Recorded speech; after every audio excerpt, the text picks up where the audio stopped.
আসসালামু আলাইকুম প্রিয় ছাত্রছাত্রীরা, আশা করবো তোমরা তোমাদের পরিবার পরিজনদের নিয়ে ভালো আছো, সুস্থ আছো। এখন আমি সপ্তম শ্রেণীর বিজ্ঞান ক্লাস নেব। তো দেখো, আমরা বিজ্ঞানে প্রথম অধ্যায়টা শুরু করেছিলাম নিম্ন শ্রেণীর জীব, তাই না? তো নিম্ন শ্রেণীর জীব কাকে বলে, অণুজীব কাকে বলে, অণুজীব জগৎকে কত ভাগে ভাগ করা হয়েছে, অর্থাৎ সায়েন্টিস্টরা কীভাবে ভাগ করেছে, প্রোক্যারিওটা, ইউক্যারিওটা, অ্যাকারিওটা, রাজ্য 3টা ভাগ করেছে। আচ্ছা, এই যে ভাগ করার পরে আমরা ভাইরাস সম্বন্ধে আলোচনা করেছিলাম। ভাইরাস ছিল কি অ্যাকারিওটা, অকোষীয় প্রাণী, তাই না? আজ আমাদের কথা ছিল ব্যাকটেরিয়া নিয়ে আলোচনা করার কথা। তো আমরা ব্যাকটেরিয়া নিয়ে আলোচনা করি।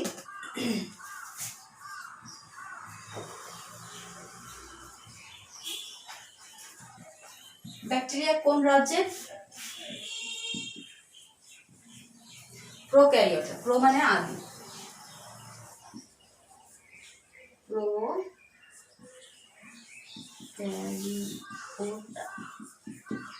রাজ্য 2 আছে, তাই না? রাজ্য 2,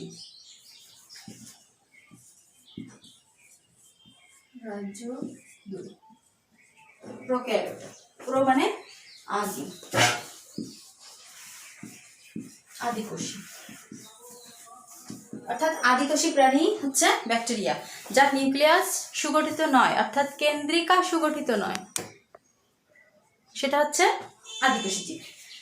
আচ্ছা, সুনির্দিষ্ট অর্থাৎ সুকেন্দ্রিক, তোমার কেন্দ্রিকা নয়, অর্থাৎ নিউক্লিয়াস সুগঠিত নয়, সেটাই হচ্ছে ব্যাকটেরিয়া।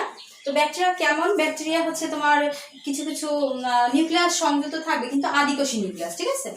এর প্রথম যে বৈশিষ্ট্যটা, ব্যাকটেরিয়ার বৈশিষ্ট্যটা হচ্ছে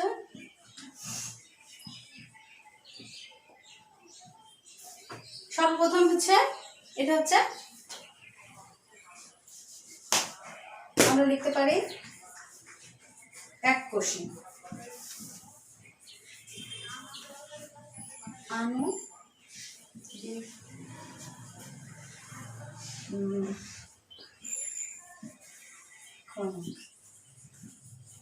জীব, ঠিক আছে? এককোষী আণুবীক্ষণিক জীব, এরা আবার আদিকোষীয়, ঠিক আছে? আদিকোষীয় বলতে পারো, এককোষীয় বলতে পারো, কোনো অসুবিধা নেই। আচ্ছা, এরপরে আমাদের আসতেছে ব্যাকটেরিয়াটা নিউক্লিয়াস সংযুক্ত থাকে, কিন্তু সেটা আদিকোষী নিউক্লিয়াস। তাহলে নিউক্লিয়াসটা হচ্ছে আদিকোষী নিউক্লিয়াস। কোষটা হচ্ছে এককোষী এবং নিউক্লিয়াসটা হচ্ছে আদিকোষী। 2 নম্বরটা গেল আবিষ্কারক কে, অর্থাৎ ব্যাকটেরিয়া কে আবিষ্কার করে। তোমাদের বই যেটা আছে, বিজ্ঞানী অ্যান্টনি ফন লিওনহুক, বিজ্ঞানী অ্যান্টনি ফন লিওনহুক সর্বপ্রথম ব্যাকটেরিয়া দেখতে পান। এই জন্য আবিষ্কারকের নাম অনুসারে ব্যাকটেরিয়াকে বলা হয় যে অ্যান্টনি ফন লিওনহুক সর্বপ্রথম ব্যাকটেরিয়া আবিষ্কার করেন। এখন ব্যাকটেরিয়া কেমন হতে পারে, অর্থাৎ আমরা গতদিন দেখেছিলাম যে ভাইরাস তোমার পঞ্চভুজ আকৃতির হতে পারে, ষড়ভুজ আকৃতির হতে পারে, হাম, বসন্ত, পোলিও ইত্যাদি ইত্যাদি। কিন্তু এখানে আমাদের ব্যাকটেরিয়া একটু ডিফারেন্ট টাইপের হয়। এটা হচ্ছে দেখতে কোনোটা কমার মতো, কোনোটা হচ্ছে দণ্ডাকৃতি, কোনোটা হচ্ছে গোলাকার, এভাবে তোমার শ্রেণীবিন্যাস করলে ব্যাকটেরিয়াকে কয়েকভাবে ভাগ করা যায়। অর্থাৎ ব্যাকটেরিয়া শ্রেণীবিন্যাস বলা হয় প্রকারভেদ।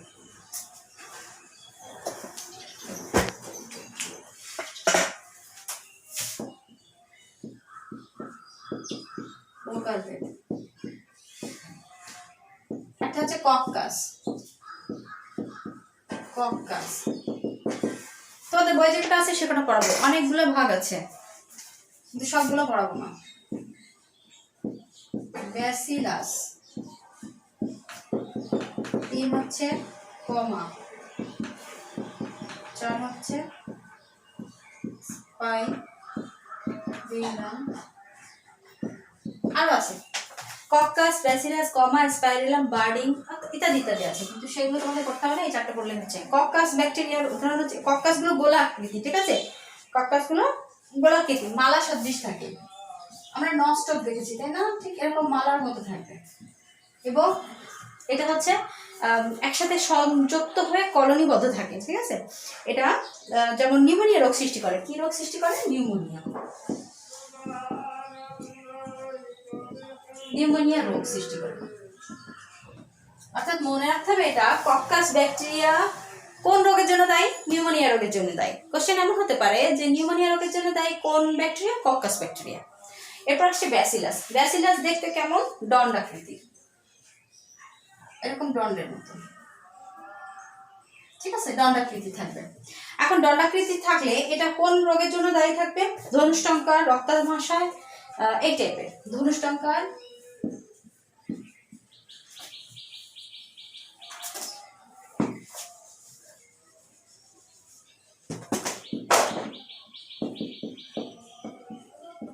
রক্তাল্পমাশয়,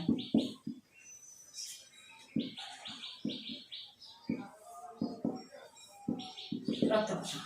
এরপর কমা দেখতে কেমন? এই টাইপের, তাই তো, এই টাইপের, ঠিক আছে, কমার মতো। এখন কমার মতো যে ব্যাকটেরিয়াগুলো, সেই ব্যাকটেরিয়াগুলোর এটা কোন রোগের জন্য দায়ী? মানুষের কলেরা রোগের জন্য দায়ী থাকে, ঠিক আছে, বিশেষ করে কলেরা। কলেরা, কলেরা রোগের জন্য। কমা কলেরা, দেখো একটা মিল আছে, কমা ক দিয়ে শুরু করা এবং কলেরা রোগও ক দিয়ে শুরু করা, এটা মনে রাখবে। স্পাইরিলাম, স্পাইরিলাম হচ্ছে পেছানো পেছানো থাকে, একটা লেজের মতো থাকে। স্পাইরিলাম একটা লেজের মতো থাকে। আচ্ছা, স্পাইরিলাম ব্যাকটেরিয়া মানুষের কলেরা, স্পাইরাল ব্যাকটেরিয়া পেঁচানো আকৃতি থাকে এবং এটা হচ্ছে বিভিন্নভাবে রোগের জন্য দায়ী থাকে। আচ্ছা, তাহলে আমরা কি করলাম এখানে? কক্কাস ব্যাকটেরিয়া নিউমোনিয়া রোগের জন্য দায়ী, ব্যাসিলাস ব্যাকটেরিয়া ধনুষ্টঙ্কার রক্তমাশনের জন্য দায়ী, কমা হচ্ছে কলেরার জন্য দায়ী, স্পাইরাল ব্যাকটেরিয়া যে তোমাদের বই দেওয়া নেই সেহেতু ওটা করতে হবে না, মোটামুটি এটা করলে হচ্ছে। এরপর প্রকারভেদের পরে আমরা যাচ্ছি এই যে ব্যাকটেরিয়া নিয়ে আলোচনা করছি, এই ব্যাকটেরিয়া কি কাজে লাগে আমাদের প্রকৃতিতে, সেটা কি আমাদের উপকার করে নাকি অপকার করে? দুটো কাজই কিন্তু করে, কিন্তু উপকারটাও যেমন করছে অপকারটাও তেমন করছে, সেটা একটু দেখব। ব্যাকটেরিয়ার প্রয়োজনীয়তা, অর্থাৎ ব্যাকটেরিয়া প্রকৃতিতে কি কাজে ব্যবহৃত হয়। যেহেতু সব থেকে আদি কোষ কিন্তু ব্যাকটেরিয়া, পৃথিবীতে সর্বপ্রথম যে প্রাণীর অস্তিত্ব পাওয়া গিয়েছিল সেটা হচ্ছে ব্যাকটেরিয়া থেকে পাওয়া গিয়েছিল, তাই তো, বিজ্ঞানীদের ধারণা সেটা। এখন এই ব্যাকটেরিয়া কি মানে কি কি উপকারিতা আছে, কি কি অপকারিতা আছে? উপকারিতা বেশি নাকি অপকারিতা বেশি তা কিন্তু না, উপকারিতাও যেমন আছে অপকারিতাও তেমন আছে। কিন্তু ব্যাকটেরিয়া দ্বারা যদি কোনো রোগ সংঘটিত হয় সেই রোগটা একেবারে নির্মূল করা সম্ভব, কিন্তু ভাইরাস ঘটিত যদি কোনো রোগ সংঘটিত হয় তাহলে সেটা নির্মূল করা সম্ভব নয়, কিন্তু প্রতিকার করা যায়, অর্থাৎ প্রতিরোধ করা যায়, প্রতিকার করা যায়। সেটা হচ্ছে ভ্যাকসিনের মাধ্যমে নিয়ন্ত্রণে আনা যায়, কিন্তু সেটা সম্পূর্ণরূপে নির্মূল করা যাচ্ছে না, কিন্তু ব্যাকটেরিয়াটা সম্পূর্ণরূপে ডিজলভ করা যায়। আচ্ছা, এখানে দেখো সর্বপ্রথম যেটা প্রয়োজনীয়তা, উপকারিতা বলতে পারো, অপকারিতা বলতে পারো, প্রয়োজনীয়তা লেখো। আচ্ছা, প্রয়োজনীয়তা, উপকারিতা, অপকারিতা একই অ্যান্সার কিন্তু, ঠিক আছে। প্রয়োজনীয়তার মধ্যে দেখো মৃত জীবদেহ ও আবর্জনা পচাতে সহায়তা করে, তারপরে একমাত্র ব্যাকটেরিয়া প্রকৃতিতে নাইট্রোজেনের সম্বন্ধন করে, অর্থাৎ তোমরা শিম জাতীয় গাছ দেখছো,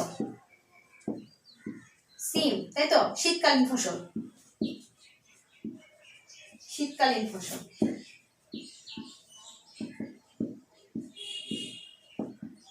এখন সারা বছরই তৈরি করা হয়, কিন্তু এই শিম কি করে? এই শিম গাছের গোড়ার দিকে একটা নুডিউল থাকে, হচ্ছে এই যে গাছের গোড়াটা, যে গাছের গোড়া, এখানে গোল গোল নুডিউল থাকে, এটাকে বলে নুডিউল। এই নুডিউলটা এর মধ্যে ব্যাকটেরিয়া থাকে, এই ব্যাকটেরিয়ার নাম হচ্ছে অ্যাজোব্যাক্টার।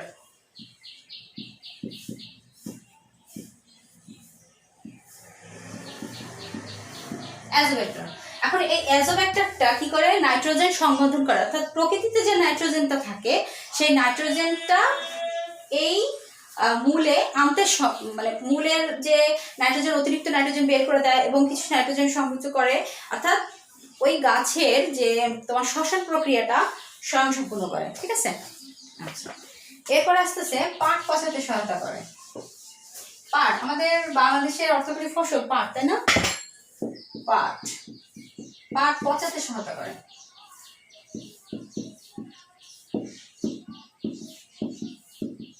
পাট পচাতে সহায়তা করে। আচ্ছা, পাট কিভাবে পচাতে হয়? আমরা জানি যে গ্রামাঞ্চলে বিশেষ করে পাট যেখানে তৈরি হয়, অর্থাৎ পাট যেখানে ফসল ফলে সেটা হচ্ছে বিশেষ করে মাঠ টাইপের থাকে বা গ্রামাঞ্চল হয়, শহর অঞ্চলে হয় না, যেহেতু এখানে জায়গার স্বল্পতা থাকে, জমির স্বল্পতা থাকে। তো পাট গাছ এখানে হয়, তার পাশে বা বেশ দূরে একটা ছোট পুকুর হোক বা নালা হোক, সেখানে যেখানে পানি থাকে, ঠিক আছে, পাটটা কি করে একটা ডাড়ি বেঁধে তোমার পুকুরে ফেলে দেওয়া হয়। কিছুদিন পরে ওটা হচ্ছে তুলে এনে আঁশটা ছাড়ানো হয়। এখন ওই পাটটা কিভাবে পানিতে পচতেছে, ঠিক আছে, পাট পচেছে ব্যাকটেরিয়ার সাথে। তাহলে ব্যাকটেরিয়াটা খুব একটা বড় উপকার করতেছে পাট পচাতে, তাই না? যদি ব্যাকটেরিয়া পাট পচাতে সহায়তা না করতো তাহলে কিন্তু আমরা আঁশটা পাটের গাছ থেকে নিতে পারতাম না, পাট গাছ থেকে আঁশটা আমরা উঠাতে পারতাম না যদি ব্যাকটেরিয়া পাটের ওই আঁশটাকে ছাড়াতে সহায়তা না করতো। তারপরে হচ্ছে দই তৈরিতে সহায়তা করে। দই তৈরি, আচ্ছা, আমরা যে দই পছন্দ করি বা অনেকেই পছন্দ করি, অনেকে করি না, যে দইটা আমাদের দেশে তৈরি হয়, বিদেশেও কাস্টার্ড হিসেবে তৈরি হয়, এই দইটা তৈরি করতে তোমার ব্যাকটেরিয়ার প্রয়োজন হয়। আর কি মৃত জীব তো লিখলাম না, মৃত জীবদেহ পচাতে, জীবদেহ পচাতে, মৃত জীবদেহ বা আবর্জনা পচাতে, পাট পচাতে। আচ্ছা, তারপর হচ্ছে দই তৈরিতে, অ্যান্টিবায়োটিক তৈরিতে, অ্যান্টিবায়োটিক তৈরি। আচ্ছা, অ্যান্টিবায়োটিক তৈরি কেমন? ভ্যাকসিন তৈরিতে, ঠিক আছে, অ্যান্টিবায়োটিক হচ্ছে ভ্যাকসিন তৈরিতে। যেমন পেনিসিলিন নামক একটা ব্যাকটেরিয়া আছে, যেটা পেনিসিলিন একটা ঔষধ আছে যেটা অ্যান্টিবায়োটিক, যেটা পেনিসিলিয়াম ছত্রাকের উপরে ক্রিয়া করবে, ব্যাকটেরিয়ার উপরে ক্রিয়া করবে সেটা। তারপরে আরেকটা বিশেষ কাজ করে, যেটা হচ্ছে জিন প্রকৌশলে খুব বড় সহায়তা করে। জিন প্রকৌশলে,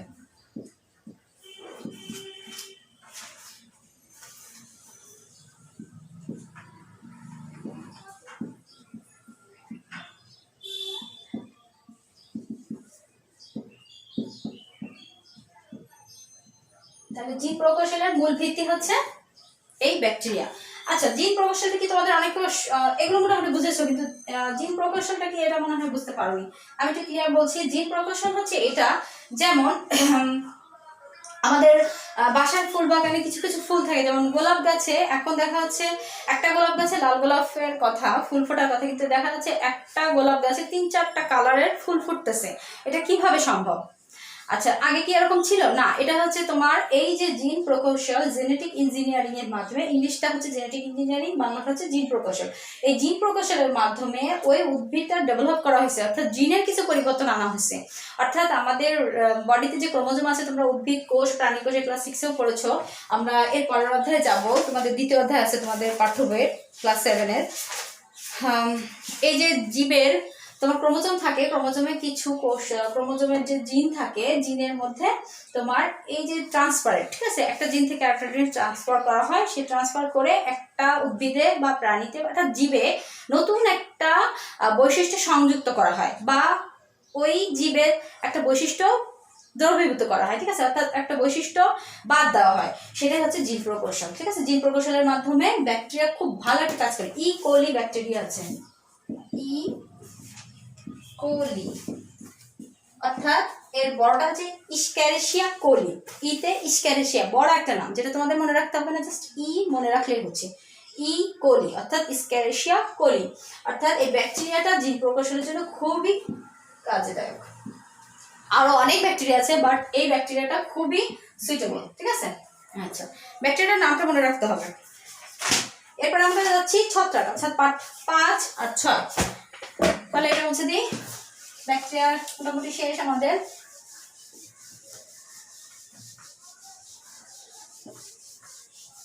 আজকে ফ্যান নামাবো, ঠিক আছে। আচ্ছা, পার্ট 5-6, পার্ট 5-6 আছে ছত্রাক, ছত্রাক আছে, শৈবাল আছে, আর অ্যামিবা আছে। আচ্ছা, ছত্রাক আর শৈবাল দুটো একটু ডিফারেন্ট টাইপের কথাবার্তা, তাই না?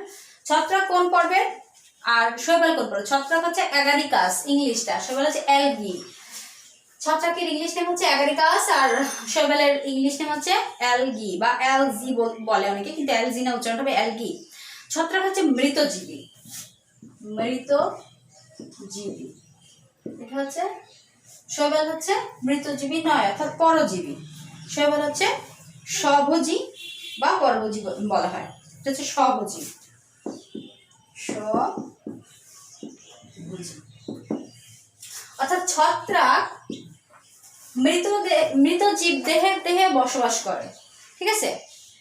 আর শৈবাল কি হচ্ছে স্বভোজী, নিজেই স্বয়ং সম্পূর্ণ। এখন শৈবাল আর ছত্রাকের মধ্যে পার্থক্য আসে তোমাদের, আমি একবারে পার্থক্যটা করে দেবো। শৈবাল ছত্রাক কাকে বলে এবং কি? শৈবাল হচ্ছে ছত্রাক হচ্ছে ছত্রাক সমঙ্গদেহী ক্লোরোফিলবিহীন অসবুজ। এটা হচ্ছে ক্লোরোফিলবিহীন, ক্লোরোফিলবিহীন। আচ্ছা, ক্লোরোফিল কি? ক্লোরোফিলের নাম আমরা শুনছি সবুজ বর্ণকণিকা। উদ্ভিদের প্লাস্টিড নামে একটা বর্ণকণিকা আছে যেটা কিনা সবুজ বর্ণকণিকা ধারণ করে, তাই না? ক্লোরোফিল প্লাস্টিড আছে, প্লাস্টিড থাকে উদ্ভিদ কোষে, যেটা কিনা কয়েকটা ভাগে ভাগ করা হয়েছে। ক্লোরোপ্লাস্ট,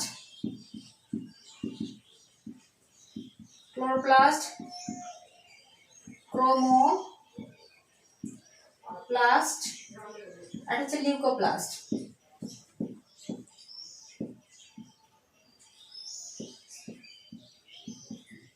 লিউকোপ্লাস্ট, ক্লোরোপ্লাস্ট, ক্রোমোপ্লাস্ট আর লিউকোপ্লাস্ট, এই প্লাস্টিডকে ভাগ করা হয়েছে উদ্ভিদ কোষে। আচ্ছা, এটা কিন্তু আনুষঙ্গিক জিনিস, এটা ভিতরে পড়ানোর জন্য, বোঝানোর জন্য, বাট এটার সাথে না। উদ্ভিদের কোষে এক ধরনের প্লাস্টিক থাকে, যে প্লাস্টিকটা তিন ভাগে ভাগ করা হয়েছে। একটা হচ্ছে ক্লোরোপ্লাস্ট, ক্রোমোপ্লাস্ট, লিউকোপ্লাস্ট। তিন ধরনের হতে পারে। ক্লোরোপ্লাস্ট হচ্ছে সবুজ বর্ণকণিকা, সবুজ বর্ণকণিকা। ক্রোমোপ্লাস্ট হচ্ছে বিভিন্ন বর্ণকণিকা, অর্থাৎ হতে পারে সেটা লাল, হতে পারে হলুদ। যেমন আমরা ফুলের কালার লাল, হলুদ, সবুজ বিভিন্ন কালার দেখতে পাই। যে কালারটা আসে সেটা হচ্ছে ক্রোমোপ্লাস্ট। প্লাস্টিডের ক্রোমোপ্লাস্টের জন্য উদ্ভিদের ওই ফুলের কালার বা কালারটা ওই ধরনের আসে। আর ক্লোরোপ্লাস্ট সবুজের জন্য। তো এখানে কি ছত্রাকের কোনো ক্লোরোফিল নাই, অর্থাৎ সবুজ বর্ণকণিকা নাই, কিন্তু শৈবালে ক্লোরোফিল আছে, সেটা আমরা দেখব। লিগো মানে নাই, অর্থাৎ বর্ণকণিকা বিহীন, বর্ণহীন, অর্থাৎ সাদা হতে পারে। আচ্ছা, তো এখানে আমরা দেখছি ক্লোরোপ্লাস্ট মানে সবুজ বর্ণকণিকা। তো সবুজ বর্ণকণিকা কোথায় আছে? এই যে স্বভোজী অর্থাৎ শৈবালে আছে, ক্লোরোফিল আছে, ক্লোরোফিল আছে। এরপরে আসতেছে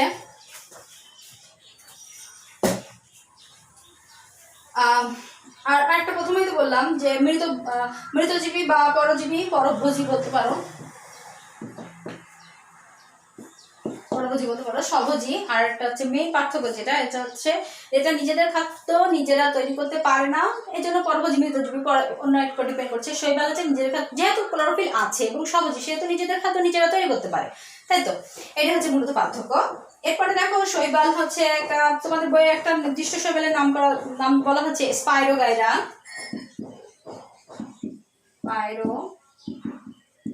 স্পাইরোগাইরা, এটা উদাহরণ।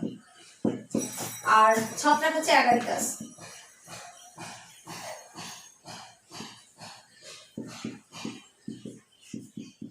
অ্যাগারিকাস। এটা ইংলিশে লেখা যায়, বাংলা লেখা যায়, কোনো অসুবিধা নেই। আচ্ছা, মোটামুটি শৈবাল আর ছত্রাক সম্বন্ধে আমরা জানলাম। শৈবাল আর ছত্রাক কোথায় জন্মে, অর্থাৎ কাকে বলে সেটা তো জানলাম, দুজনের পার্থক্য একসাথে পড়ে ফেলাম। এখন কোথায় জন্মাচ্ছে? পাউরুটি বা বিভিন্ন প্রকার বাসি পচা জিনিসের উপর, বা তোমাদের গাছের গুঁড়ি অনেক সময় পড়ে থাকলে সেখানে, বা তোমার অনেক দিন পুরাতন কোনো বিল্ডিং এর সাইডের ওয়াল, বিভিন্ন জায়গায় তোমরা ছত্রাক দেখতে পাবে। এটা কোনো নির্দিষ্ট ইয়ে নাই, যে কোনো জায়গায় ছত্রাক পড়ে থাকে। আর শৈবাল হচ্ছে সবুজ বর্ণের হয়, এটাও বিভিন্ন জায়গায় থাকে, বাট এটা সবুজ বর্ণের হয়, নিজেদের খাদ্য নিজেরা তৈরি করতে পারে। এটা দুজনের মধ্যে ডিফারেন্স, ঠিক আছে। একটা নির্দিষ্ট শৈবাল আছে যেটা আইসক্রিম তৈরিতে, সামুদ্রিক শৈবাল আছে যেটা আইসক্রিম তৈরিতে ব্যবহৃত হয়। সেই শৈবালটার নাম হচ্ছে অ্যালজিন, ঠিক আছে।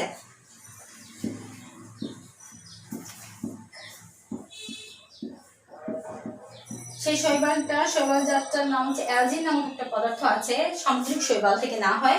সেই পদার্থটা তোমার আইসক্রিম তৈরিতে ব্যবহৃত হয়।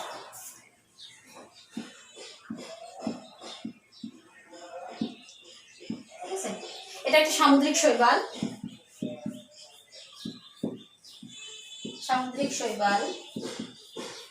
ডিরেক্ট শৈবাল না, কিন্তু ডিরেক্ট অ্যালগি না, অ্যালগি থেকে নেওয়া একটা পদার্থ যেটা কিনা তোমার আইসক্রিম তৈরিতে ব্যবহৃত হচ্ছে। আচ্ছা, এরপরে আমরা এখানে কিছু তোমার দেওয়া আছে যে ছত্রাকের অর্থনৈতিক গুরুত্ব আছে, তারপরে শৈবালের অর্থনৈতিক গুরুত্ব আছে, শৈবালের অপকারিতা আছে, ছত্রাকের অপকারিতা আছে। এখানে দেখো পেনিসিলিয়াম বহু মূল্যবান একটি ঔষধ। একটু আগে আমি কিন্তু পেনিসিলিয়ামের নাম বলেছিলাম। আচ্ছা, পাউরুটি তৈরিতে ইস্ট নাম ছত্রাক ব্যবহৃত, এটা হচ্ছে পাউরুটি তৈরিতে ব্যবহৃত, একটু আগে আমরা মুখে বলেছি, লেখার প্রয়োজন নেই এখন আর, কিন্তু এটা তোমাদের পড়তে হবে। তারপরে ইস্ট ভিটামিন হিসেবে, ট্যাবলেট হিসেবে ব্যবহৃত হয়। তারপরে মাটিতে আবর্জনা মেশাতে ছত্রাক ব্যবহৃত হয়। আর শৈবালের কাজ তো আমরা পড়লাম, স্পাইরোগেরা উদাহরণ করলাম, অ্যালগিন সামুদ্রিক শৈবাল থেকে নেওয়া হয়, যেটা আইসক্রিম তৈরিতে ব্যবহৃত হয় ইত্যাদি। এরপর আমরা অ্যামিবা পড়বো। আচ্ছা, অ্যামিবা একটু ডিফারেন্ট এই দুটো থেকে, এই দুটার ডিফারেন্স হবে, কিন্তু অ্যামিবার সাথে এদের মিল হবে না, একটু ডিফারেন্স। অ্যামিবাটা আমরা আলাদাভাবে আলোচনা করছি, এটা বুঝে দিই।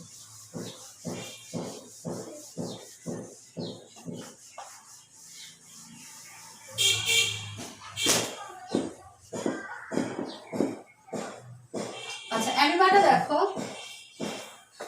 অ্যামিবা হচ্ছে ক্ষণপদযুক্ত। এটা প্রথমে অ্যামিবা অর্থাৎ ক্ষণপদের মতো আকৃতি ধারণ করবে, ক্ষণপদের আকৃতি ধারণ করবে, ঠিক আছে? মানে কি কি থাকবে এখানে? নিউক্লিওলাস থাকবে, তারপর হচ্ছে ক্ষণপদ থাকবে, প্লাজমা লেমা থাকে, নিউক্লিয়াস থাকে, এখানে একটা নিউক্লিয়াস থাকবে। তারপরে ক্ষণপদের মধ্যে, ক্ষণপদ বলতে কি বোঝায়? ক্ষণপদ অর্থাৎ সংকুচিত প্রসারিত, সংকুচিত প্রসারিত, অর্থাৎ একবার সংকোচন হবে একবার প্রসারণ হবে, সেটাকেই ক্ষণপদ বলা হয়। এই যে আঙুলের মতো অভিক্ষেপ তৈরি করে, এটাকেই ক্ষণপদ বলছে। অর্থাৎ যখন এই সামনের দিকে অগ্রসর হয় এটা চলতে পারে, ঠিক আছে, কিন্তু এটার কোনো পা বা অন্য কোনো পদ্ধতি নেই। এটা হচ্ছে নিজেদের দেহ সংকুচিত করে এক স্থান থেকে অন্য স্থানে যেতে পারে, ঠিক আছে, চলন আছে, অ্যামিবার চলন আছে। অ্যামিবা কিন্তু যেহেতু উদ্ভিদের মধ্যে পড়ে, কিন্তু এটা জীব এবং প্রাণীর মধ্যে, অর্থাৎ প্রাণী এবং উদ্ভিদের মধ্যস্থ একটা জীব, যেটা কিনা তোমার ক্ষণপদে, এটা উদ্ভিদেরও কিছুটা ক্রাইটেরিয়া বহন করে, প্রাণীর কিছুটা ক্রাইটেরিয়া বহন করে, কিন্তু এটা চলতে পারে। যেমন এটা চলতে পারে কিভাবে? ক্ষণপদের মাধ্যমে। এই যে ক্ষণপদটা দেখছো, এটা কিন্তু আকৃতি ঠিক এমন না, এটা যখন আবার আরেক স্থানে সরবে তখন একটু ডিফারেন্ট টাইপের আকৃতি হয়ে যাবে, চেঞ্জ হয়ে যাবে আকৃতি, ঠিক আছে, এর আকৃতিটা চেঞ্জ হয়ে যাবে। অর্থাৎ এই যে ক্ষণপদগুলো যে আঙ্গুলের মতো অভিক্ষেপ তৈরি করতেছে, এটা চলনের ফলে ডিফারেন্ট হতে পারে, কিন্তু এই যে ভিতরের যে ম্যাটেরিয়ালস গুলো সেগুলো থেকে যাবে।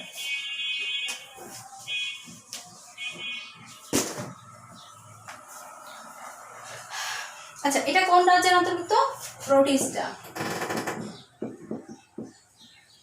প্রোটিস্টা রাজ্যের অন্তর্ভুক্ত, প্রোটিস্টা রাজ্যের অন্তর্ভুক্ত। এখানে হচ্ছে এর তোমার কি কি থাকতে পারছে?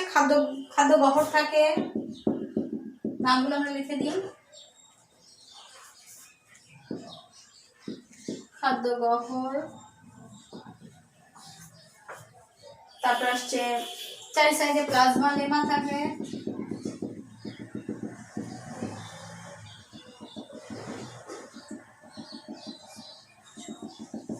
খুব ইজিলি আঁকাতে হবে, এটার জন্য সময় নষ্ট করা যাবে না, ঠিক আছে? কারণ তুমি ছবি আঁকবে, তার জন্য কিন্তু এক্সট্রা মার্কস নেই, কিন্তু ছবিটা আঁকলে তোমার কোশ্চেনটা স্বয়ংসম্পূর্ণ হয়। এখন ক্লাস 7 উঠেছ, যেহেতু বিজ্ঞান বিষয়ে ওই টপিক্সের উপর যদি কোনো ছবি থাকে তো দেওয়ার চেষ্টা করতে হবে, খুব ফ্রি হ্যান্ডে আঁকতে হবে, খুব দেরি করা যাবে না, খুব টাইম নষ্ট করা যাবে না। আচ্ছা, খাদ্যগহ্বর আছে, এটা হচ্ছে নিউক্লিয়াস,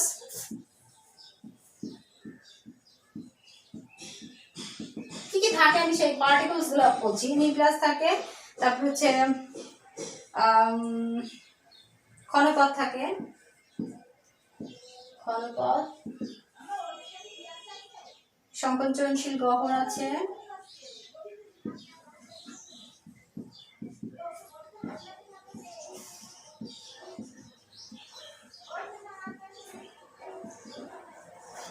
গহ্বর আছে, তারপর যে এন্ডোপ্লাজম আছে,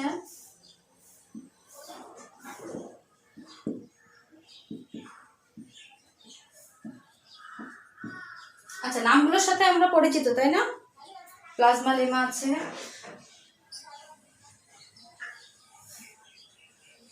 এটা হচ্ছে প্লাজমা লেমা। কারণ আমরা ক্লাস 6-এ যখন পড়তাম তখন উদ্ভিদ কোষ ও প্রাণীকোষ দেখেছি। উদ্ভিদ কোষ ও প্রাণীকোষ পড়ার সময় আমরা এই নামগুলোর সাথে পরিচিত হয়েছিলাম, তাই না? আবার আমরা এর পরের অধ্যায় যেটা আছে, দ্বিতীয় অধ্যায় যেটা আছে, দ্বিতীয় অধ্যায়ে আমরা উদ্ভিদ কোষ প্রাণীকোষের সাথে পরিচিত হবো, উদ্ভিদ ও প্রাণীর কোষের সংগঠন, এটা আমরা নেক্সট ক্লাসে করবো, ঠিক আছে? আজকে আমরা এটা তো কমপ্লিট করবো। আচ্ছা, তো এখানে দেখো খাদ্য গহ্বর আছে, নিউক্লিয়াস আছে, এন্ডোপ্লাজম আছে, ক্ষণপদ আছে, সংকোচনশীল গহ্বর আছে, কিন্তু তোমার এটা কি প্রোটিস্টা রাজ্যের অন্তর্ভুক্ত, ঠিক আছে? তাহলে এটা কি কি কাজ করতে পারে? এটা হচ্ছে পুকুরে থাকতে পারে, স্যাঁতসেঁতে জায়গায় থাকতে, অর্থাৎ কোথায় থাকতে পারে? পুকুর, স্যাঁতসেঁতে জায়গায়, যেখানে তোমার অনেক দিন পানি পড়ে আছে, ঠিক আছে, কিন্তু সেখানে কোনো চলাচল হচ্ছে না বা কি, এই টাইপের জায়গায় এই অ্যামিবাটা থাকতে পারে। বিশেষ করে পুকুরের তলদেশে তোমার অ্যামিবাটার বসবাস। এটা হচ্ছে অ্যামিবা, অ্যামিবার আণুবীক্ষণিক গঠন। পরীক্ষায় তোমাদের থাকতে পারে এরকম কোশ্চেন যে অ্যামিবার আণুবীক্ষণিক গঠন আলোচনা করো, ঠিক আছে? তখন কিন্তু এটা দিতে হবে।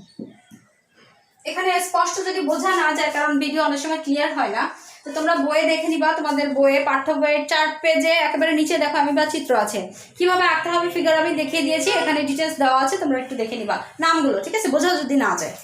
আচ্ছা, এরপর আছে অ্যান্টামিবা। অ্যান্টামিবাটা দেখো, অ্যান্টামিবাটা এর পরের পার্ট, এটা হচ্ছে 7 পার্ট 7।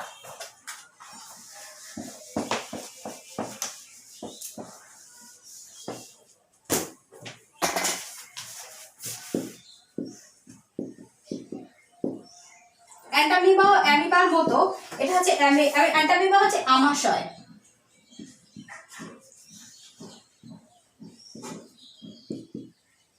আমাশয় আমরা কোথায় দেখেছিলাম? কোন ব্যাকটেরিয়ার জন্য ব্যাকটেরিয়া দেখেছিলাম? হ্যাঁ, এটা হচ্ছে তোমার রক্তামাশয় ছিল, ব্যাসিলাস ব্যাকটেরিয়া, তাই না? আচ্ছা, এই আমাশয় 2 ধরনের হতে পারে, আমাশয়ও 2 ধরনের, এটা হচ্ছে অ্যান্টামিবিক, একটা হচ্ছে ব্যাসিলারি। এটা হচ্ছে অ্যামিবিক, এটা হচ্ছে ব্যাসিলারি।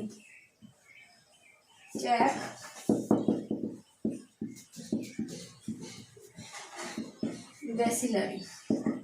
আচ্ছা, অ্যামিবিক আমাশয় এক ধরনের ব্যাসিলাস ব্যাকটেরিয়ার মাধ্যমে হয়। কি ব্যাকটেরিয়া? Bacillus bacteria.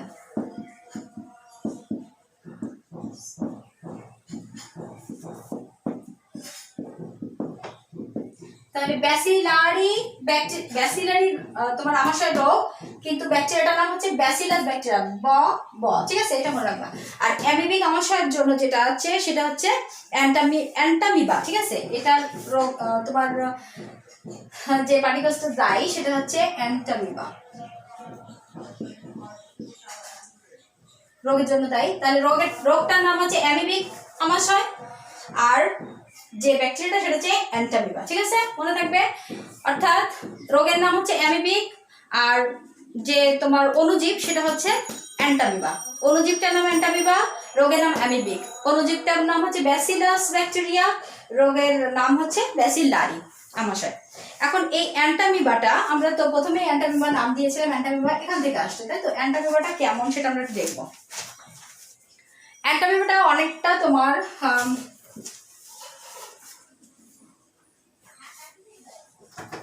কিছুটা তোমার ইয়ার মতো দেখতে,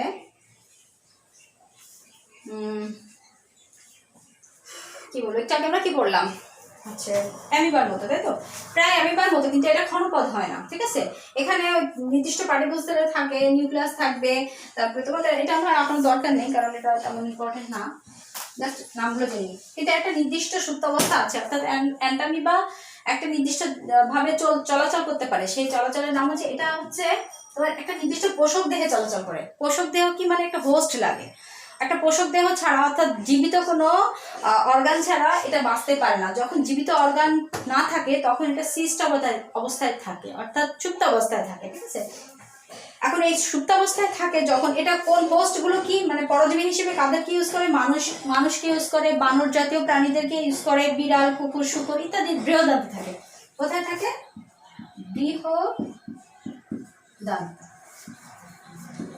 বৃহদান্ত্র কোথায়? ক্ষুদ্রান্ত্র, বৃহদান্ত্র, পাকস্থলী, এটা হচ্ছে তোমার পার্টিকেলস, অর্থাৎ পরিপাক তন্ত্রের অংশ, তাই তো? এখন আমরা যখন পরিপাক তন্ত্র পড়বো তখন জানবো যে বৃহদান্ত্র কি। এখন এটুকুই জানি যে পরিপাক তন্ত্রের অর্থাৎ মানব দেহ হোক বা অন্য কোনো প্রাণীর দেহ হোক, অর্থাৎ প্রাণীর পরিপাক তন্ত্রের একটা নির্দিষ্ট পার্টিকেলস হচ্ছে বৃহদান্ত্র। তো এই অ্যান্টামিবাটা কোথায় থাকে? এই বৃহদান্ত্রে থাকে, ঠিক আছে। অ্যান্টামিবা কোথায় থাকে? বৃহদান্ত্রে, প্রাণী জীবের বৃহদান্ত্রে থাকে।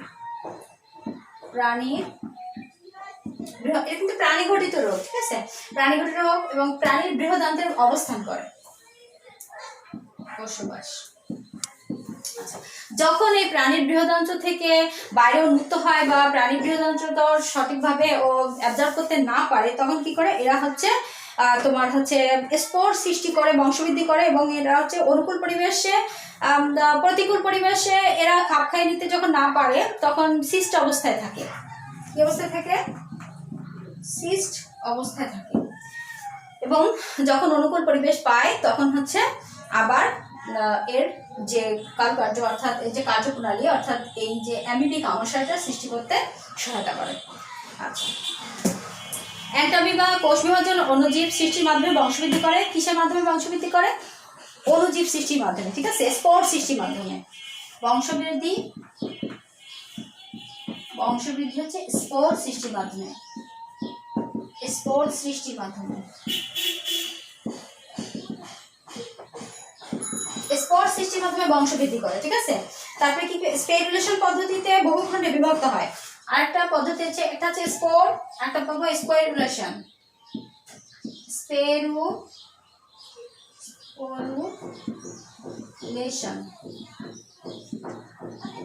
স্পেরুলেশন পদ্ধতি কি করবে?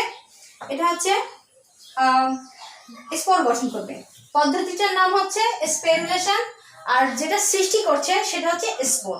তাহলে বংশবৃদ্ধির পদ্ধতিটার নাম হচ্ছে স্পেরুলেশন পদ্ধতিতে অ্যান্টামিবা কি করছে? বংশবৃদ্ধি করছে এবং বংশবৃদ্ধির ফলে কি তৈরি করতেছে? স্পোর তৈরি করতেছে। নতুন যে স্পোর তৈরি করতেছে সেখান থেকে প্রত্যেকটা থেকে আরেকটা অ্যান্টামিবা গঠন হচ্ছে।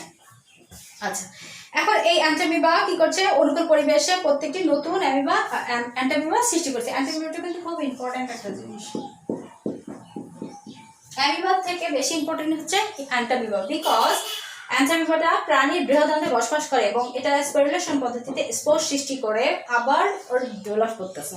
তো আজকে কিন্তু আমরা অনেক কিছু করেছি। তারপরে দেখো স্বাস্থ্য ঝুঁকি সৃষ্টিতে অণুজীবের ভূমিকা আছে, এখানে তোমরা রেডি করলে হচ্ছে মোটামুটি, অর্থাৎ মানবদেহে কীভাবে তোমার রোগ সৃষ্টি হচ্ছে এবং রোগটা কীভাবে ডেভেলপ হচ্ছে বডির মধ্যে, তারপরে কীভাবে আমরা সার্ভাইভ করতেছি, তারপরে কীভাবে অ্যান্টিবডি ইউজ করতেছি, এবং কিছু লেখাপড়া আছে। তারপরে দেখো মানবদেহে অণুজীব সৃষ্টি স্বাস্থ্য ঝুঁকি প্রতিরোধ ও প্রতিকার আছে। প্রতিরোধ আর প্রতিকারের মধ্যে ডিফারেন্স আছে, আমরা গত ক্লাসে আলোচনা করেছিলাম, একটু নেক্সট ক্লাসে আবার একটু আলোচনা করবো ইনশাল্লাহ। তো মোটামুটি দেখো এখানে তোমাদের এই পাঠে কি শিখলাম, এই জিনিসটা খুবই ইম্পর্টেন্ট। তোমাদের পাঠ্য বইয়ে দেখো 7 পেজ একদম নিচে আছে, এই অধ্যায় আমরা যা শিখলাম প্রত্যেকটা অধ্যায়ের শেষে জিনিসগুলো থাকে। এখানে কি কি আমরা পড়েছি? ভাইরাস, ব্যাকটেরিয়া, ছত্রাক, অ্যামিবা ইত্যাদি নিম্ন শ্রেণীর জীব পড়েছি। ভাইরাস অকোষীয় জীব সেটা পড়েছি। ভাইরাস, ব্যাকটেরিয়া, ছত্রাক, অ্যামিবা ইত্যাদি রোগ সৃষ্টি করে সেটা পড়েছি। পানি, বায়ু, অপরিচ্ছন্ন হাত, রোগ জীবাণু ছাড়া এটা দেখলাম, এটা আমি পড়িনি অলরেডি, তারপরে এখানে আছে। তারপরে হচ্ছে স্বাস্থ্যসম্মতভাবে জীবনযাপনের রোগ প্রতিরোধ ব্যবস্থা, সেটা দেখেছি। আচ্ছা, অনুশীলনীতে দেখো শূন্যস্থান পূরণ আছে, যদিও আমাদের এখন ছোটবেলার যে ক্লাস 1-2 মতো শূন্যস্থান পূরণ আসে না, কিন্তু এটা কিন্তু অবজেক্টিভ আকারে বা জ্ঞানমূলক কোশ্চেন হিসেবে থাকে। শূন্যস্থান পূরণগুলো দেখতে হবে। তারপরে হচ্ছে দেখো কিছু সংক্ষিপ্ত কোশ্চেন আছে, সংক্ষিপ্ত কোশ্চেনগুলো দেখবে। বহু নির্বাচনী প্রশ্ন আছে কিছু, সেগুলো দেখবে। আর এখানে কিছু সৃজনশীল আছে, সৃজনশীলগুলোও দেখবে। আচ্ছা, সৃজনশীলের মধ্যে প্রথম যে সৃজনশীলটা আছে দেখো, শৈবাল কি, ছত্রাককে মৃতজীবী বলা হয় কেন। 1 নম্বর আছে দুটো, একটা হচ্ছে অ্যান্টামিবা, এটা অ্যান্টামিবা চিত্র একটু আগে আমরা দেখলাম, তাই না? অ্যান্টামিবা দেখলাম না, এই যে আমরা অ্যান্টামিবা দেখলাম, এই অ্যান্টামিবাটা এখানে সৃজনশীলে দেওয়া আছে। আর এটা কি? ডন্ডাকার ব্যাসিলাস ব্যাকটেরিয়া। আচ্ছা, এখান থেকে কিছু কোশ্চেন আছে। তারপর হচ্ছে দেখা আছে এখানে একটা সৃজনশীল আছে, সৃজনশীলের প্রথম কোশ্চেন যেটা বলা হয়েছে 1 নম্বর, ভাইরাস কি, ভাইরাসকে অকোষীয় জীব বলা হয় কেন, এটা অলরেডি আমরা পড়েছি।